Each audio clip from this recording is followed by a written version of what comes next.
Lagay ng ekonomiya, kalakalan, negosyo at iba pa. Atin ang alamin dito sa Ang Pilipinas Ngayon. Magandang araw, narito ang balitang negosyo at kalakalan. Itinaas ng Japan Rating and Investment Information Incorporated o RNI ang credit rating para sa Pilipinas na nasa A- na mayroong stable outlook mula sa BBB+ na mayroong positive outlook. Sa pahayag ng RNI, bunso dito ng macroeconomic stability, mataas na economic growth path at humuhusay na fiscal balance ng Pilipinas. Sa record, ito pa lamang ang ikalawang nakamit ng Pilipinas na A- ratings. Ang una ay binigay ng Japan Credit Rating Agency o JCR noong taong 2020. Sa pagsusuri ng RNI, nagpapakita ang Pilipinas ng mabilis na paglaki ng ekonomiya at kasama sa pangunahing mga ekonomiya sa Timog Silangang Asya. Kinikilala rin ng RNI ang pagsisikap ng pamahalaan ng Pilipinas na makamit ang fiscal consolidation at suportahan ang pagpapalago sa ekonomiya. Naniniwala ang RNI na magpapatuloy sa pagbaba ang fiscal deficit at central government debt ng bansa mula sa pagsipa nito noong pandemya. Binigyang diin ito na nananatiling affordable ang utang ng bansa dahil manageable naman ang bigat ng interest payment. Kinilala rin ng Japanese Debt Watcher ang papel ng Administrasyong Marcos sa pagsusulong ng reforma at programa upang tiyakin ang katatagan ng ekonomiya, pabilisin ang pag-unlad ng sektor ng infrastruktura, palawigin ang pamumuhunan ng pribadong sektor at lumikha ng trabaho upang pagandahin ang kabuhayan ng mga tao at bawasan ang kahirapan sa bansa. Lagay ng ekonomiya, kalakalan, negosyo at iba pa. Atin ang alamin dito sa Ang Pilipinas Ngayon.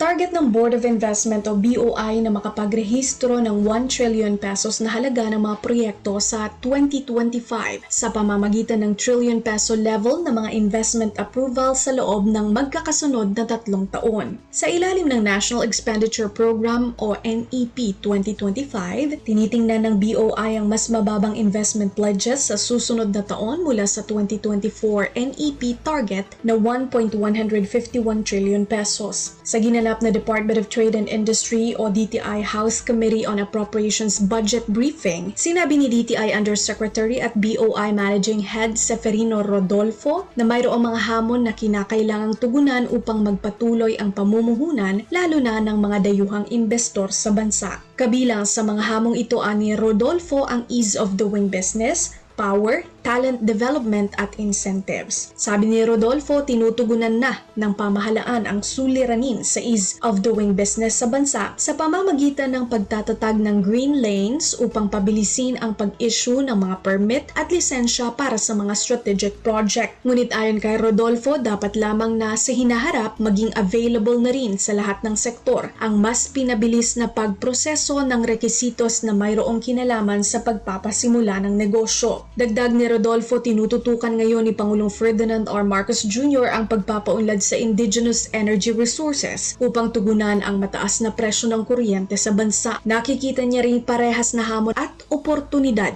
ang paglinang ng talento upang maging handa ang lakas paggawa sa mga bagong trabaho at kasanayan sa hinaharap. Kaya naman tiniyak nitong aktibo ang DTI sa pakikipag-ugnayan sa pribadong sektor at akademya, maging sa mga ahensya ng gobyerno upang i-upskill at reskill ang kasalukuyang pool of talents. Lagay ng ekonomiya, kalakalan, negosyo at iba pa. Atin ang alamin dito sa Ang Pilipinas Ngayon.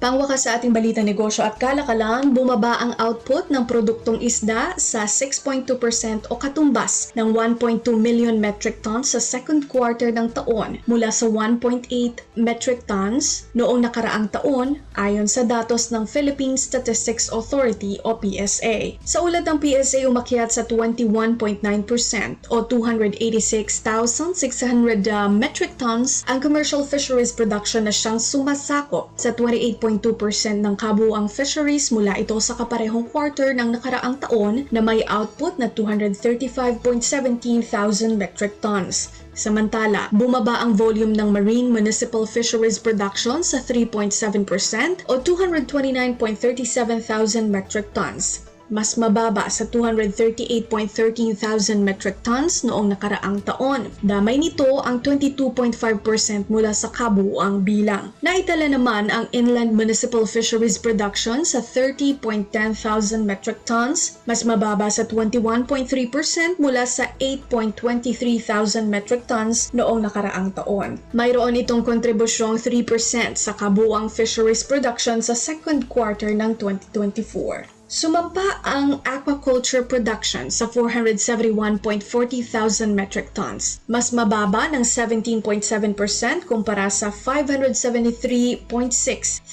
metric tons na naitalang volume sa kaparehong quarter ng 2023. Ayon sa PSA, ito ang mayroong pinakamalaking kontribusyon sa kabuuang fisheries production na nasa 46.3%. Iniulat din ng PSA na naobserbahan ang output reductions sa mga sumusunod na pangunahing mga species: seaweed, galunggong, big-eyed scad o matambaka, tilapia at bangus. Samantala, inulat naman ng PSA ang dagdag na produksyon sa mga sumusunod: gulyasan, yellowfin tuna, tulingan at big-eyed tuna.